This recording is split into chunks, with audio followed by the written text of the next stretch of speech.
When you dare to share, you break the silence. When you dare to share, you speak your truth. When you dare to share, you use the full strength of your voice. When you dare to share, it brings opportunity to own your story. So tell it, be heard, and at the same time, your sharing is someone else's learning, inspiration, motivation, empowerment, and hope.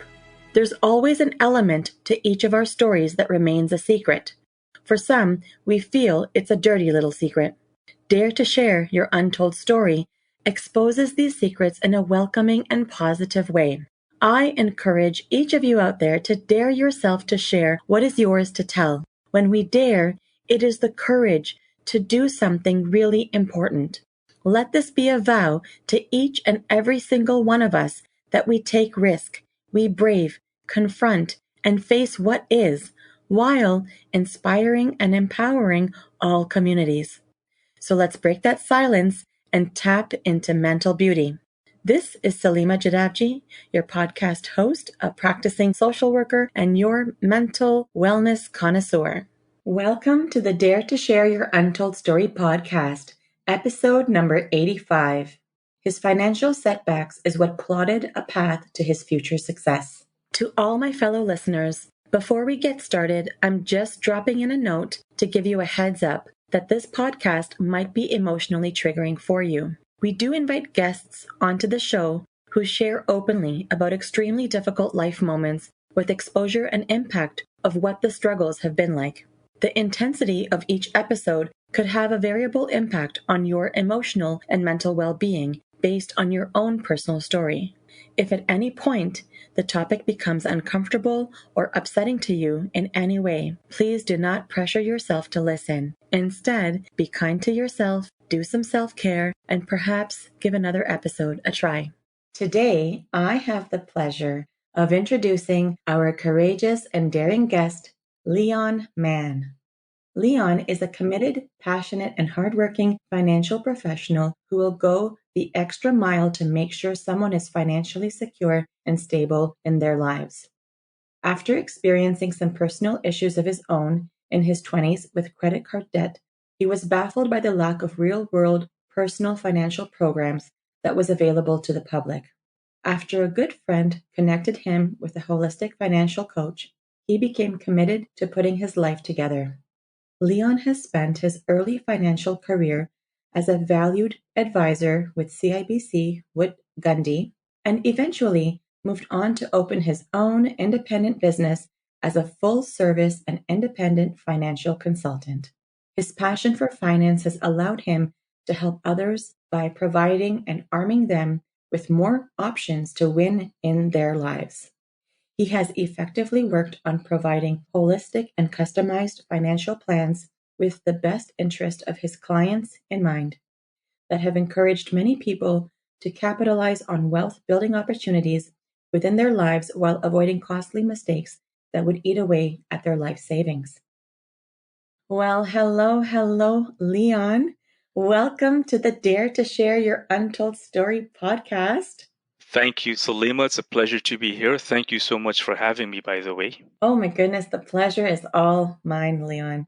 Leon, I am so delighted to have you on as a guest on the show today. Believe me, you have to know that I am really grateful for your willingness to be here today to tell your story. I mean, I've said this before and with other guests, but I am always humbled to encounter guests like yourself. Each guest allows me to tap into their vulnerabilities and draw from their strength and the insight that they provide. And all of that is inspiration, which is provided in this space. So for me, it's very important that we take a stance together to help break barriers of mental stigma. Absolutely. I agree 100%, Salima. I believe that this is something that goes undiagnosed, and it's best that we get podcasts like this, at least to raise more awareness out there about the stigma of mental health and facing the struggles in silence. I think they need to be more loud. Right. And it starts with one person at a time, right? So this is something I'm really passionate about. And I hope to just continue to be able to provide this to our community and to the audience and just keep building it stronger and stronger, continuing to have voices in this space. Right. Mm-hmm. So, Leon, in case you're still wondering, this podcast is all about bringing forward untold stories that people go through, whether directly about a mental health struggle or something else. And we know that no matter what the story is, there is impact on one's own mental health in some way, which tends to remain tucked away. So, this platform serves in a way to break the barriers of mental stigma that have been conditioned in our society. So, again, my hopeful mission is for both of us to be able to encourage people to share and tell what individuals typically have reservation to express. And so that's why I continue to bring forward a trend, and it's called the Mental Beauty Rethink. Leon, what immediately comes to your mind when you hear this phrase, the mental beauty rethink? It's a very good question, Salima. Mm-hmm. So when I first heard this, Mm-hmm. I think it's a beautiful thing because everyone faces struggles. Everyone has a scar in their life, Mm-hmm. and it's an opportunity to get better. I always believe that life is the best teacher. Your last mistake is your best lesson, believe it or not. Mm-hmm. So as we go through these struggles, there's going to be some cracks, right? However, that's the only way that light can get in. Everyone has cracks. So it's really a beautiful thing. You know, the Japanese have a vase. They would break the vase, or when the vase has fallen to the ground, eventually they will put the vase together with all its cracks. Mm-hmm. And you can see the shine in each single crack. They will put in the gold, and it will look absolutely beautiful because it was flawed. It fell on the ground. Same thing with us humans. As people, we are going to be flawed. We're going to have mistakes. We're going to go through things we might regret, right? However, it's up to our responsibility to put ourselves back together. And when we're all complete and whole, we are the most beautiful thing in the world. That's what I truly believe. That's really beautiful.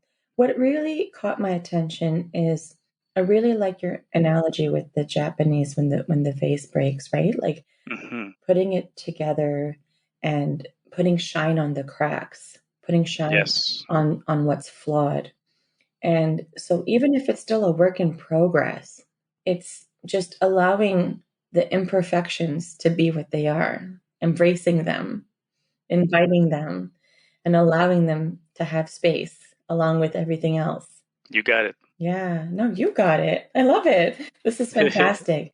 And I love asking this question because I find it so rich to get responses from each guest and to pick people's brains about what comes to their mind and, really allowing space to create a new way of thinking and Right. encouraging it by just asking the question. And then we have a ripple effect in our thoughts, right? Absolutely. I love it. Thank you so much for sharing that, Leon. You're welcome, Sulema. All right, Leon, now is the time to venture down the path to uncover your story. I hope you're feeling good about it. I'm ready. I'm excited. Ooh, This is that makes the two of us. great. Okay, awesome. Well, then, without further ado, let's get right into that first question. So, Leon, give us the newspaper headline of how you would title your untold story. How would it read? Breaking the chains. A courageous journey of mental resilience amidst financial hardship. All right. Do us a favor and say it again so I can take it in, and so can the audience members. Sure. Breaking the chains. A courageous journey of mental resilience amidst financial hardship. Beautiful. Breaking the chains, a courageous journey to mental resilience amidst financial hardship. Okay. So, without giving away your entire untold story that we will unpack, I'm curious about what this title means to you, particularly about breaking the chains. So, breaking the chains comes from the fact that when you're in a lot of financial issue and you have financial hardship on your side, you're basically stuck. You feel all alone. It's like a man-made prison, believe it or not. When you have things Mm-hmm. not right in your life, you can't afford to buy things that you want. You can't afford to move into a new place. You Mm-hmm. can't buy a car. Right. You can't even afford to treat yourself, right? Mm-hmm. This is a man-made prison. You're like chains. You have chains. You're basically tied down and you feel Right. all isolated. It's the scariest thing in the world. I mean, I've had some issues where I had some bad grades, some bad marks in school, but this is nothing compared to those days because you're all alone and you feel that no one understands what you're going through because there's so few things out there. All right. Well, that tells a lot about the chains, and I know that in our continued chat, we're going to find out even more about the depth of these chains. So let's get right into it. Yeah, why don't you go ahead and tell us what your untold story is all about? Give us that snapshot of the who, what, when, where. I know you're already starting to, share some of that with us, but yeah, give us that snapshot.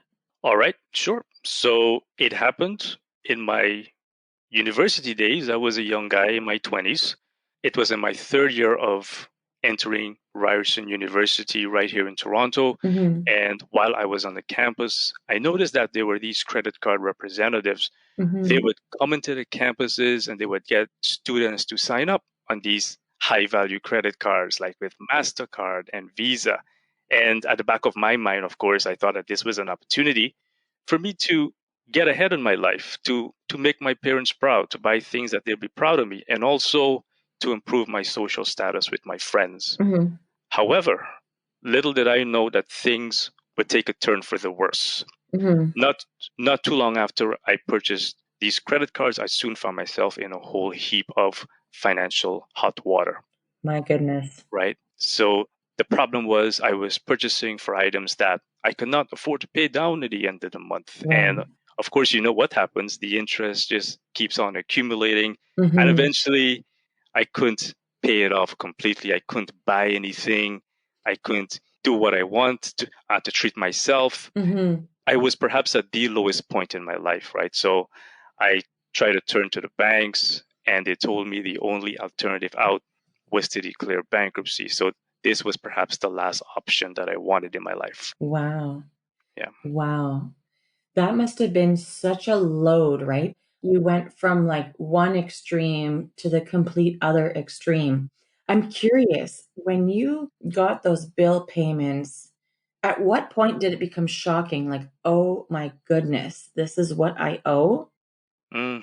Yes. When I looked at the minimum payments of these bills, I realized that there's no way that I can afford to pay these bills with the limited work that I had. In addition to my studies at university, I Mm-hmm. did not have the time to work so many jobs at Mm-hmm. that point. And I would have to get perhaps a professional job that I was studying for at that point, which I didn't have. Mm-hmm. So it was really, really frustrating at that point. So your thoughts went straight to all this planning of the future, like maybe I have to do this, maybe I'd have to do that.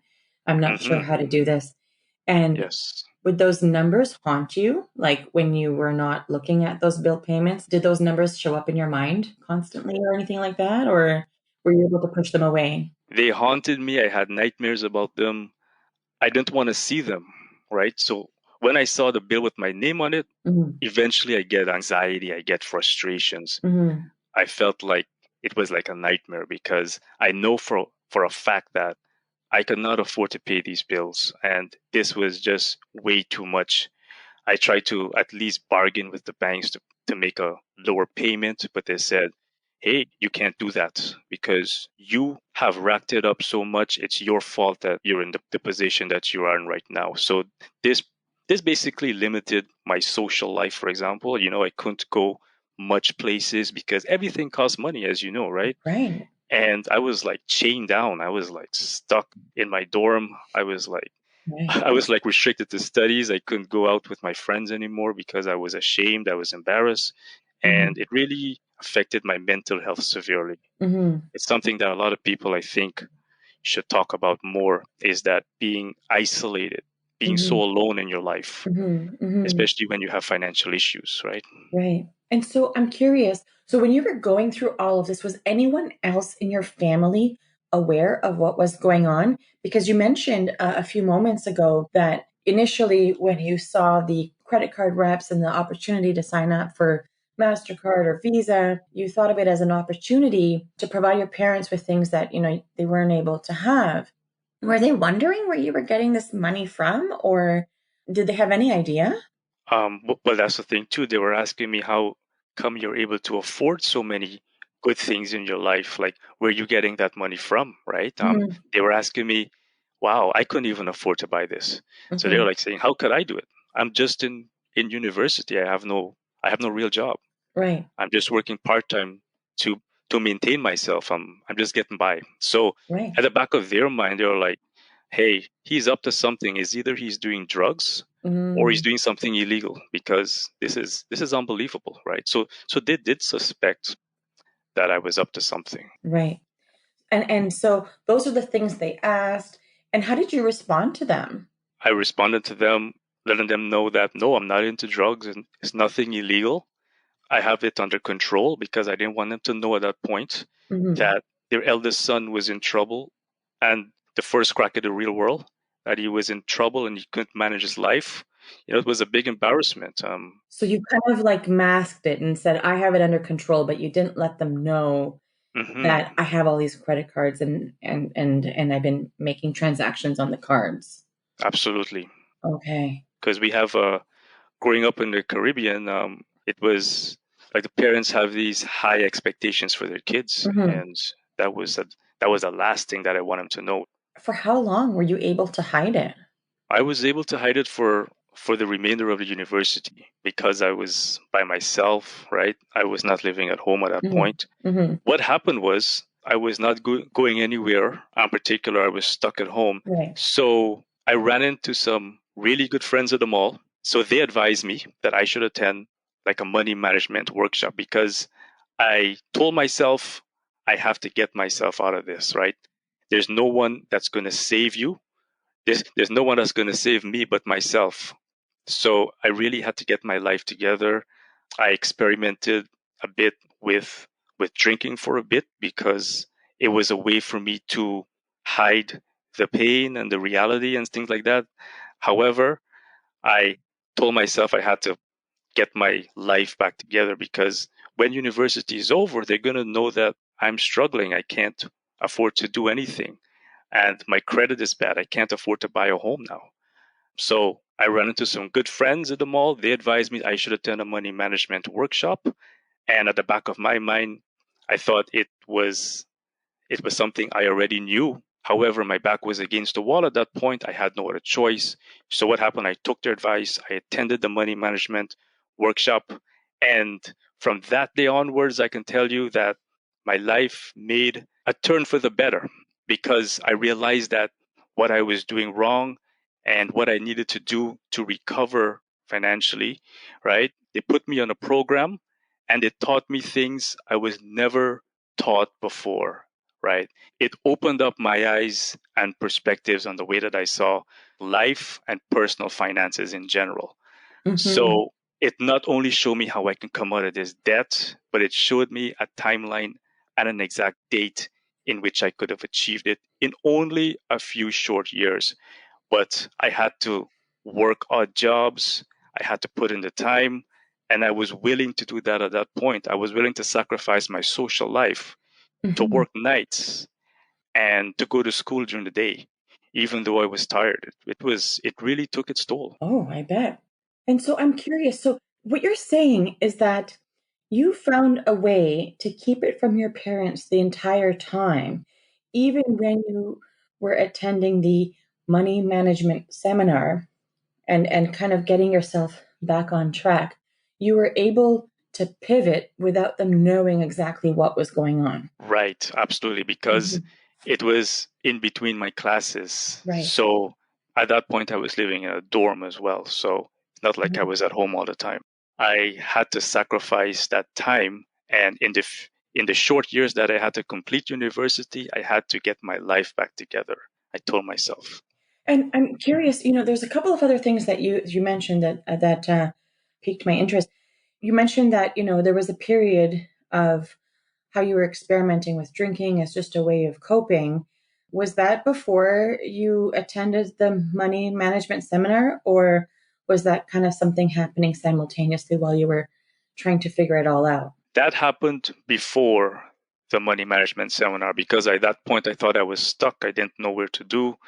Like everywhere turned me down. How could you afford alcohol? Like, how did that work out? What I did, I had some friends sneak it in for me. Okay. So unfortunately, that's not the way to go. But I know I was desperate, right? So That just goes to show when you were struggling in this way, there was such a desperation, and it was leading you down a path where you just really didn't know how to get out. you had a path of doom. You don't want to go through that path. And as a matter of fact, it leads to nowhere. So I would advise, if you're ever going to use booze as a way to get out, it's only temporary. It's going to lead to nowhere. So the only way out I had to come out of the situation was for me to personally make the first steps in getting help. I had to be honest with myself, and I had to seek professional help. Yes. Yeah, so you mentioned that you're really grateful for, going to this money management seminar. And before getting there, you obviously experienced a lot of turmoil. I'm curious if you can say more about having gone through this, journey of steep financial debt and all its implications. What were some of the other implications that you faced before you had your turnaround? Well, the fact that I couldn't have a good social life the way I wanted to. Yeah. Tell me about that. Yeah. So that affected me big time because I was stuck by myself a lot. Well, those are your prime years, right? If you're saying you were in your 20s. In my prime years, exactly. Okay. So that's the thing. I couldn't buy a car because my friends were buying a lot of cars, but I couldn't afford to do anything like that or anything that I want to get ahead in my life with while in university days. And that took its toll on me because I was alone. I was desperate, for one, because that's why I needed to get the booze sometimes. And I would sneak in to some nightclubs, right? And that really was something that was illegal at that point. And it really took its toll because other than that, I felt alone. I felt like a loser because I didn't have enough money to do anything for myself. So this was before Right. I seek like the financial guidance from a professional, right? So that is where I realized that I had to do better than this. I had to come out of this.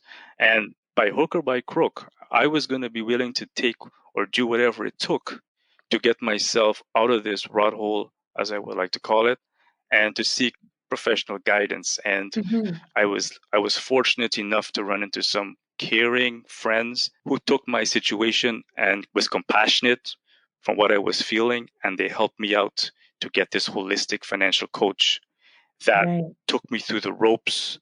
And I had to be disciplined. It took a lot of discipline to come out of it, believe it or not, because I had to work night and day sometimes. Sometimes I only got a few hours of sleep. I was attending classes. I was tired a lot, but I had to keep to my guns because I know that if I didn't do this, like everyone's going to know about it. Like it's going to take a turn for the worse. It sounds like you were focused on your goal. Like you were very clear, like, okay, Yes. I'm going to get out of this. So I'm going to do everything in my power.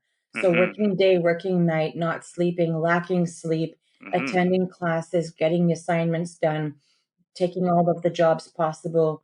You didn't think about what the impact of that would be on your body or your health. You were just like, this is the thing I have to focus on, and I'm going to do everything that I can to crawl myself out of this. Absolutely. That takes a lot of will and might and courage. Yeah. It's no easy path. It is at that point. But at that point, honestly, Salima, I was not basically looking at the obstacles itself. I was thinking that if it was humanly possible, I can do it. I was not even looking at lack of sleep because I was young at that point. So perhaps my body could have stand more rigorous activity because I was able to pull my way out of it. Right. Your body withstood a lot. And I think it's also like this extended period of adrenaline rush that you kind of had. Absolutely. is willing to do whatever it takes. Right. And did at any point this adrenaline rush, did it ever like simmer down and did you ever feel the effect of it? It did after a few years, yes. And then I realized that what am I actually putting myself through? I was on something like of an impossible task. I was trying to will myself in every single day to attend classes and just working odd jobs, various odd shifts and things like that. However, I told myself, if I started and I've come this far, I might as well finish it. Mm-hmm. It's not going to do me any good to come this far and quit. And I Mm-hmm. really learned from that point that quitting is not the way to go. I had to finish what I started, in other words, right? Mm-hmm. So I Mm-hmm. had to follow through. Otherwise, I'm going to end up right where I started from the very beginning. And just the fear and the thought of that from Mm-hmm. starting all over from scratch, really, it lifted my spirits. It gives me extra strength. Right. You know, there's a saying that you never know how strong you are until strong is the only thing you have left.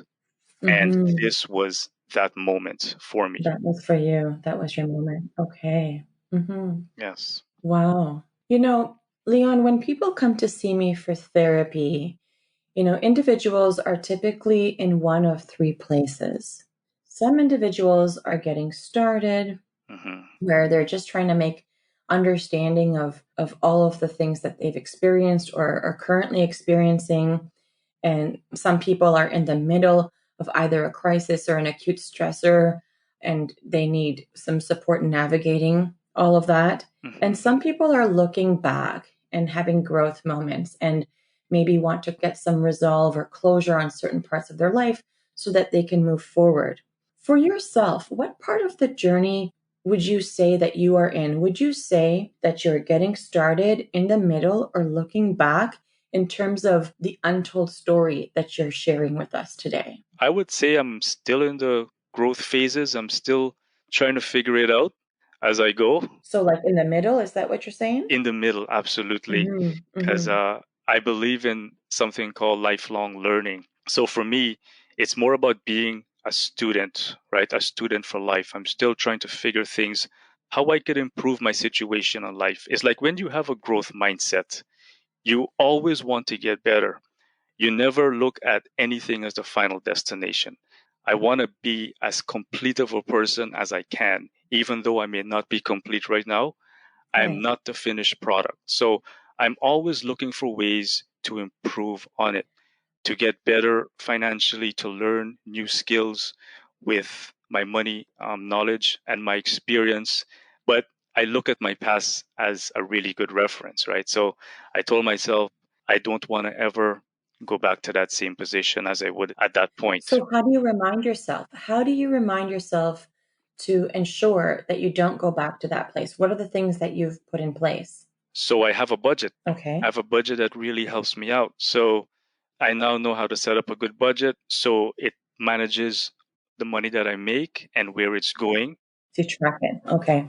Okay. And so by keeping the budget and tracking, that disallows you from going down that path altogether. And as long as you're staying within that budget, then you're okay. Yeah, absolutely. And then you have the growth mindset that continues to help you stay curious about your process and inviting in opportunities for what else can I work on? What else can I change? What else can I look forward to? What are some other things that are still unknowns to me? So you Hmm. kind of have that balance of the two. Absolutely. I think you need that. I think everyone obviously need that at some point, but for me it's just a fear of being who I am. Like for example, Hmm. you don't want to be the same person that you are 5 years from now.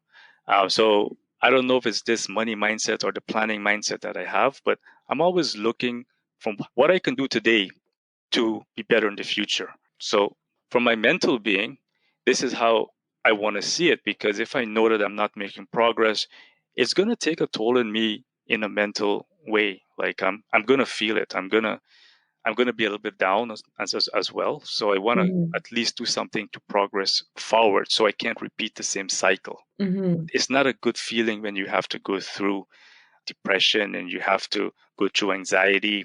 I used to get anxiety just by looking at the bills. It was absolutely something that I wanted to avoid now at all costs. If I do get a bill, it will be like I couldn't pay it off.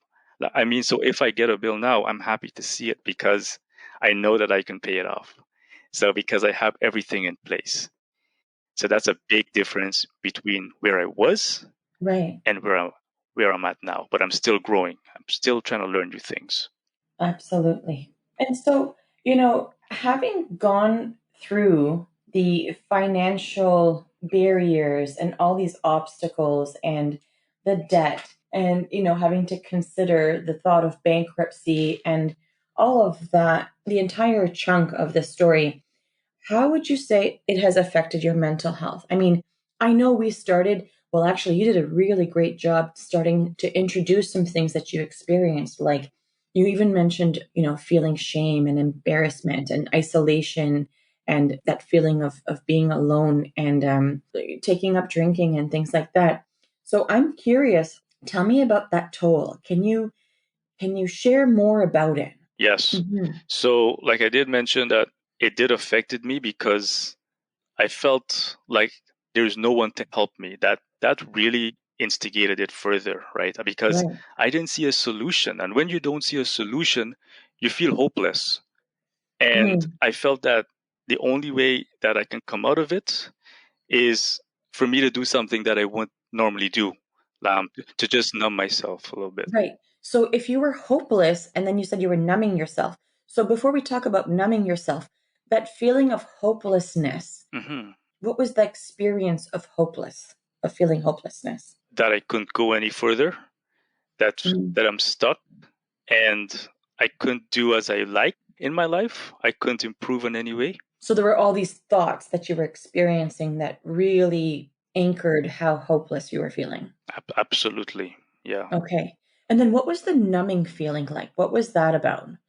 Was that because you just couldn't bear to feel and think all those things anymore? Well, that was when I was drinking. It Mhm. just made me like escape reality Mhm. because Mhm. because you do feel like escaping reality a little bit too.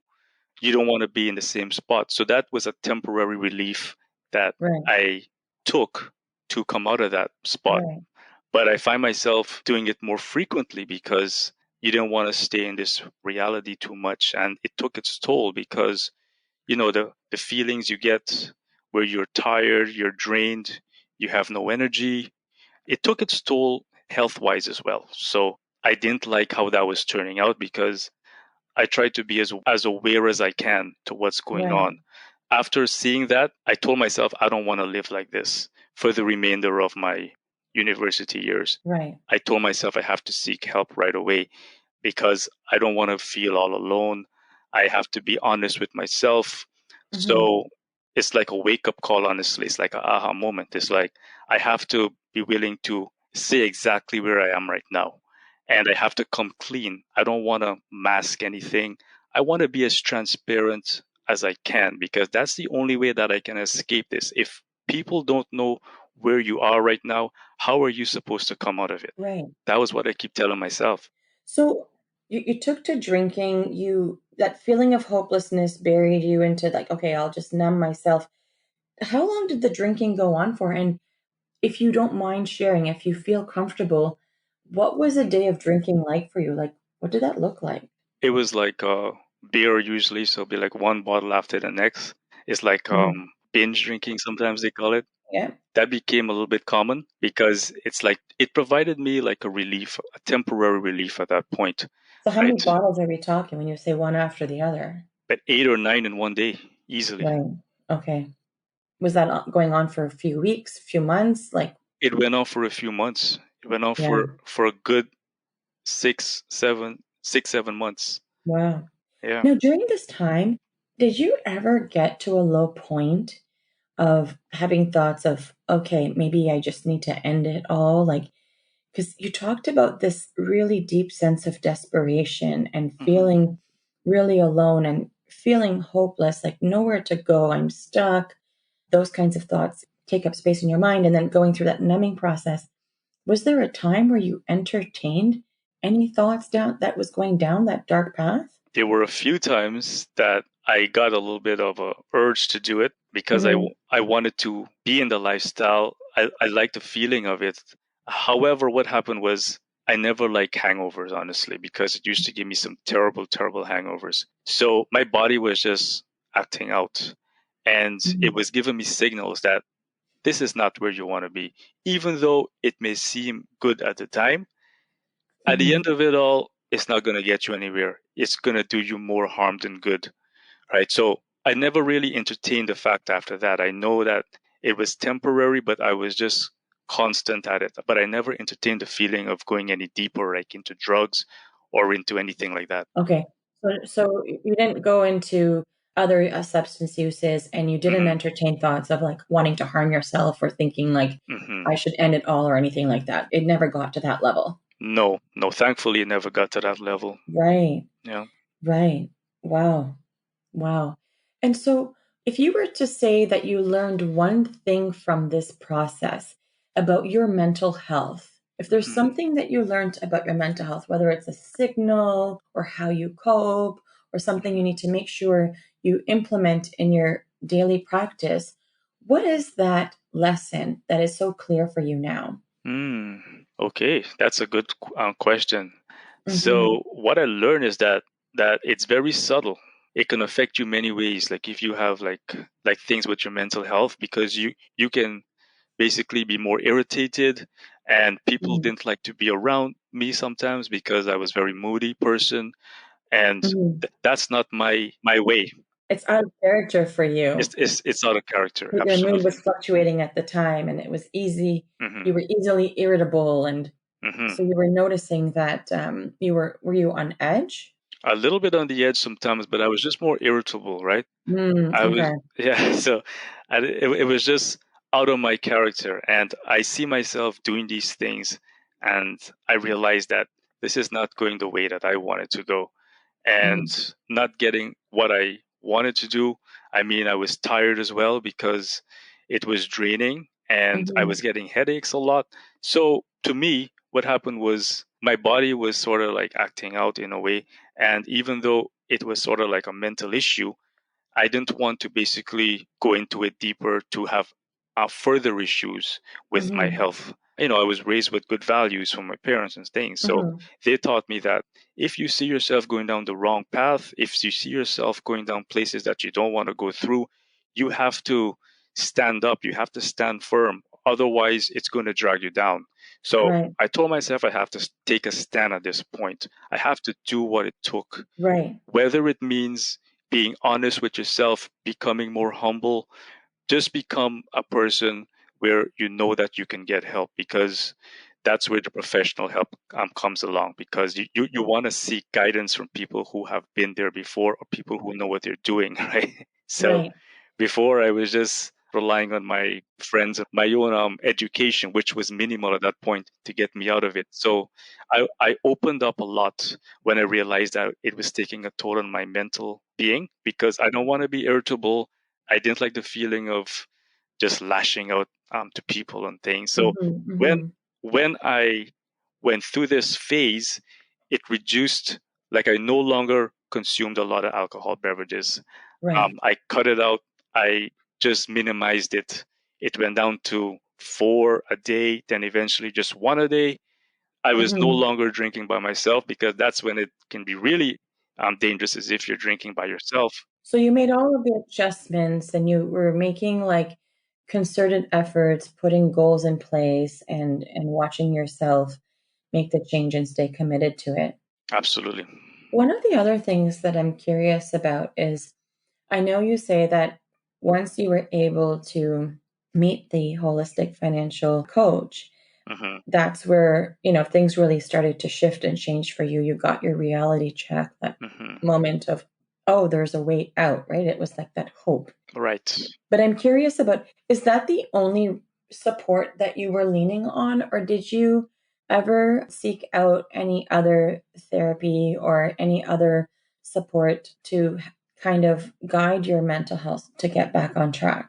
Well, what happened was, this holistic financial coach that I was seeking, he basically also told me that you need to think in a way that you can be honest with yourself. You don't want to let the ego take over, because this is where the problems start. So you want to come clean. You want to do things that can improve your life. So it sort of counseled me, honestly. When I was going through this, the financial coach itself, he was able to counsel me because he told me to pick up on some good habits.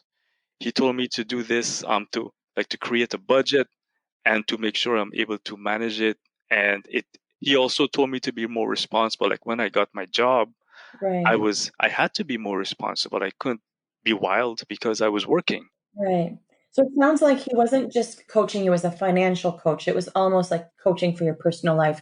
I'm not Hmm. sure that what you described is really truly the essence of therapy, but it sounds like the guidance and the feedback that you were receiving from this individual Hmm. was very genuine. And Yes, it did help to get you back on track to what you needed and help you shift your mindset.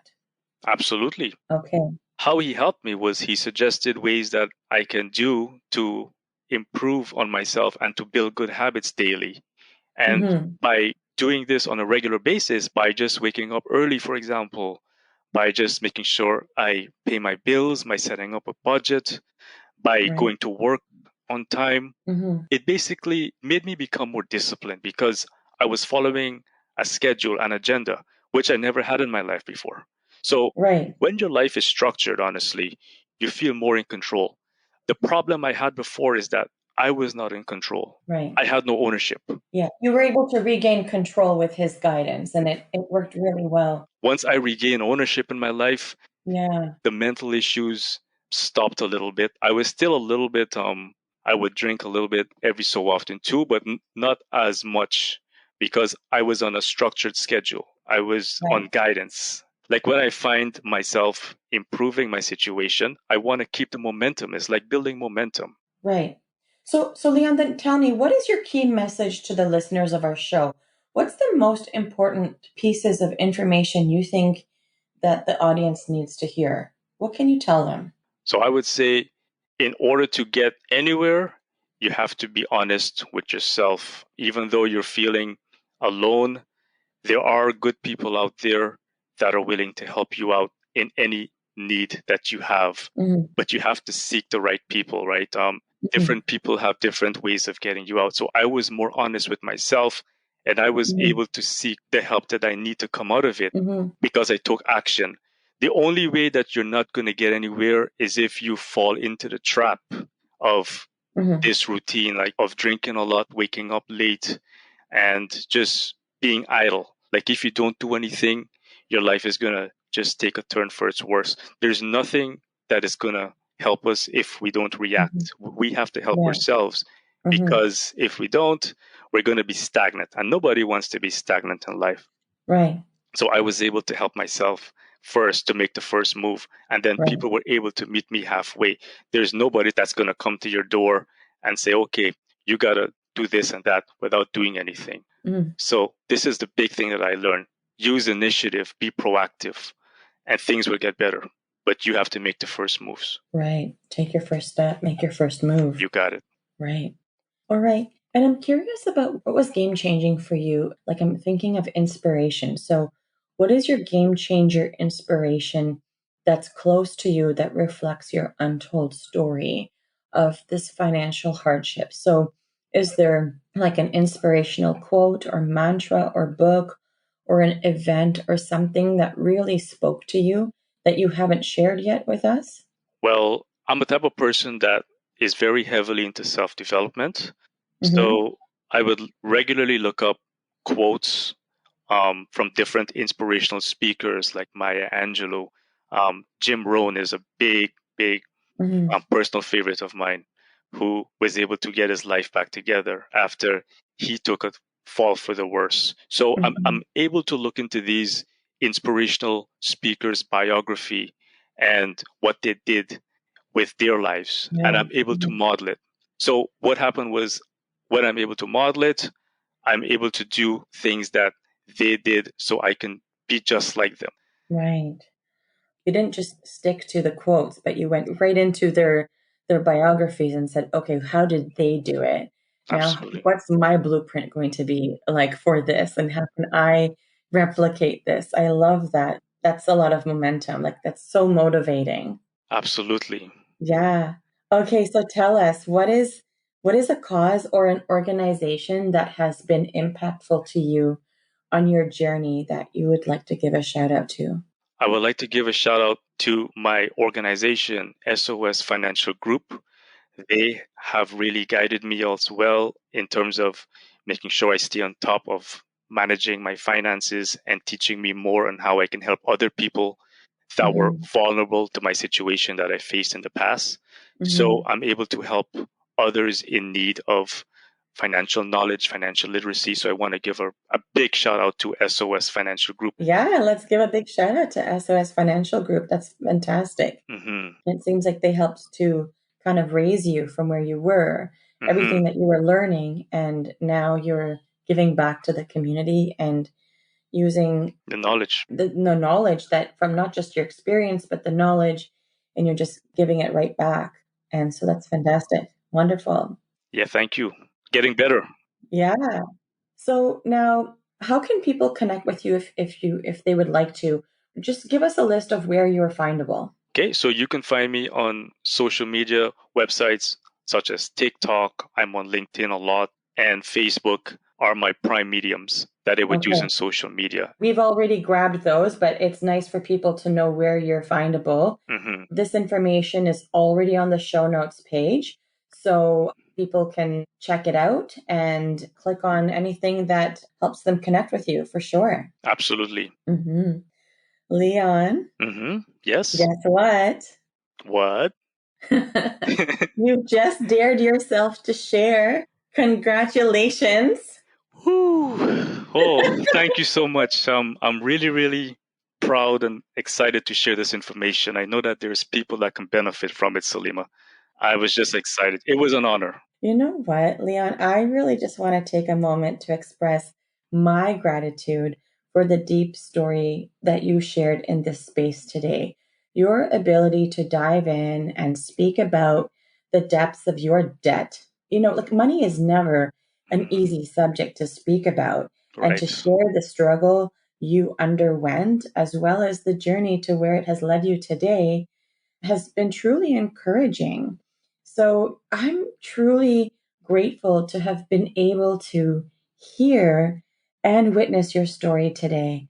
So thank you for the deep conversation and for all the daring and sharing. It's a pleasure, Salima. I'm just happy to share any bit of encouragement I can, especially to people that are listening and people that were in my situation.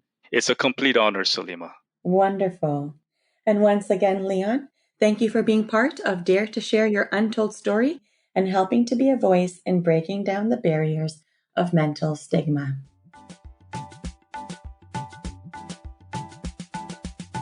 To all of our listeners, if you like what you've been hearing on this podcast and you want to be part of breaking down barriers of mental stigma, I invite you to go wherever you are listening to the episode and hit subscribe. Leave us a comment or a review of the episode and maybe how you relate to it.